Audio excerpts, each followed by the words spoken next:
बाबासाहेबांचं नाव आहे जो संविधानाला कारणीभूत आहे त्याला तुम्ही संपवायला निघालाय. पालकमंत्र्यांची फार मोठी चूक आहे मॅडम, माफी मागणार नाही पण पालकमंत्र्यांची त्यांची ही चूक पत्रात घ्यावी. नाही आता राहू दे जसं तसंच राहू दे.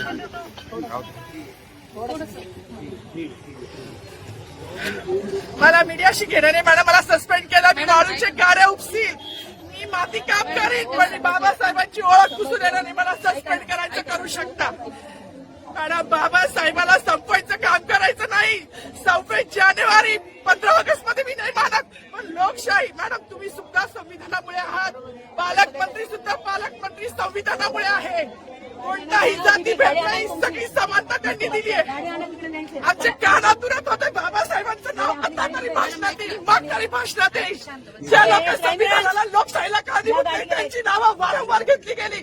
मग जो संविधानाला कारणीभूत आहे तो प्रजासत्ताक दिनाचा जो मानकरी आहे त्याचं नाव भाषणात का नाही.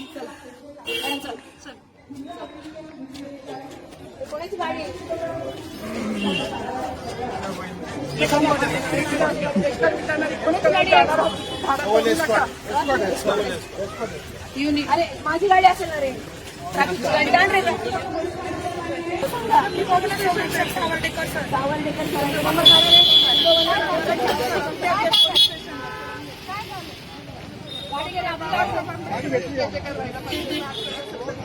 माझी मागणी असतात सांगितलं पाहिजे ना, सांगायला पाहिजे. ऐका ना, ते माहीत मागत होते पण त्यांना दिलं. आज ऐका ना, आज खाकी वर्दी असेल किंवा आपण खाकी वर्दीवर मतदान करू शकतो, खाकी वर्दीवर करू शकतो.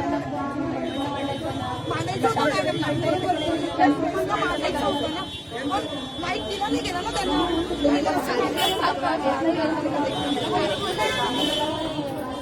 चला ना मॅडम, ती स्वतः येते मॅडम.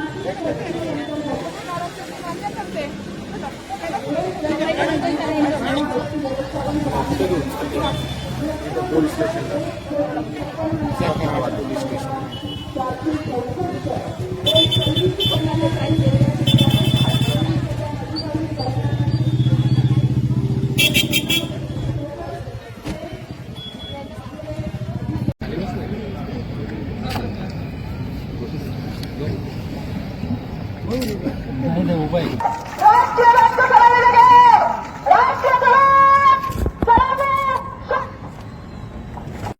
तर त्या ठिकाणी गोंधळ घातला होता.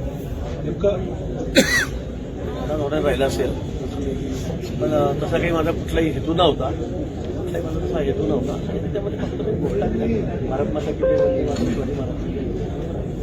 पण तसं काही असेल तर ऑर्डर झालं असेल. त्यामध्ये कुठे काही मुद्दाम नाव डावलण्याचा वगैरे हेतू नाही. आणि मला वाटतं प्रत्येक वेळेला आपण व्यवस्थित भाषण टाकून तपासून बघा, तेवढं काही होत नाही. यावेळेला काही वाटायचं व्यक्त